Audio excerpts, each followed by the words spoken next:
Chapter 12. Biographical. Queequeg was a native of Rokovoko, an island far away to the west and south.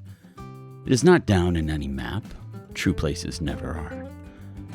When a new hatched savage running wild about his native woodlands in a grass clout, following by the nibbling goats as if he were a greeting sapling, even then, in Queequeg's ambitious soul, lurked a strong desire to see something more of Christendom than a specimen whaler or two. His father was a high chief, a king, his uncle a high priest, and on the maternal side he boasted aunts who were the wives of unconquerable warriors. There was excellent blood in his veins, royal stuff, though sadly vitiated, I fear, by the cannibal propensity he nourished in his untutored youth. A Sag harbor ship visited his father's bay, and Queequeg sought a passage to Christian lands. But the ship, having her full complement of seamen, spurned his suit, and not all the king his father's influence could prevail. But Queequeg vowed a vow. Alone in his canoe, he paddled off to a distant strait, which he knew the ship must pass through when she quitted the island. On one side was a coral reef, on the other, a low tongue of land covered with mangrove thickets that grew out into the water.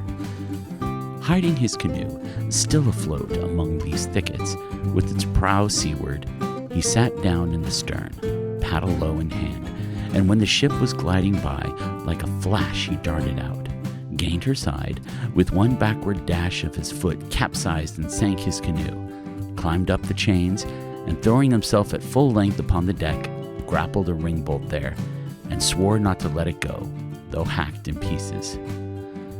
In vain the captain threatened to throw him overboard, suspended a cutlass over his naked wrists.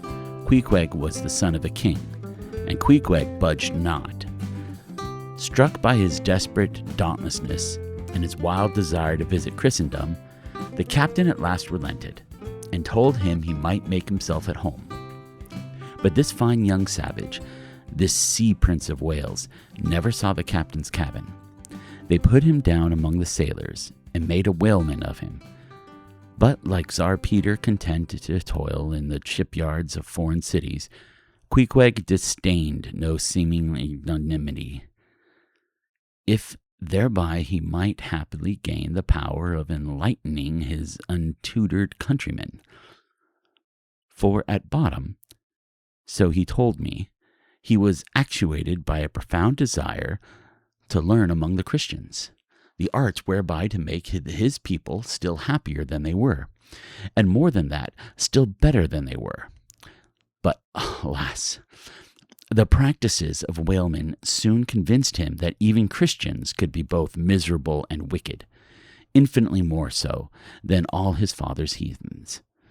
Arrived at last in Old Sag Harbor, and seeing what the sailors did there, and then going on to Nantucket, and seeing how they spent their wages in that place also, poor Queequeg gave it up for lost.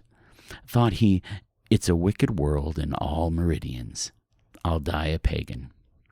And thus, an old idolater at heart, he yet lived among these Christians, wore their clothes, and tried to talk their gibberish. Hence the queer ways about him, though now some time from home. By hints, I asked him whether he did not propose going back, and having a coronation, since he might now consider his father dead and gone, he being very old and feeble at the last accounts. He answered no, not yet, and added that he was fearful Christianity, or rather Christians, had unfitted him for ascending the pure and undefiled throne of 30 pagan kings before him. But by and by he said he would return as soon as he felt himself baptized again. For the nonce, however, he proposed to sail about and sow his wild oats in all 4 oceans. They had made a harpooner out of him, then that barbed iron was in lieu of a scepter now. I asked him what might be his immediate purpose, touching his future movements. He answered, to go to sea again in his old vocation. Upon this, I told him that whaling was my own design and informed him of my intention to sail out of Nantucket, as being the most promising port for an adventurous whaleman to embark from. He at once resolved to accompany me to that island, ship aboard the same vessel, and get into the same watch, the same boat, the same mess with me. In short, to share my every hap, with both my hands in his, boldly dip into the potluck of both worlds. To all this I joyously assented, for besides the affection I now felt for Queequeg, he was an experienced harpooner, and as such could not fail to be of great usefulness to one who, like me, was hopefully ignorant in the mysteries of whaling, though well acquainted with the sea as known to merchant seamen. His story being ended with his pipe's last dying puff, Queequeg embraced me, pressed his forehead against mine, and blowing out the light, we rolled over from each other, this way and that, and very soon were sleeping.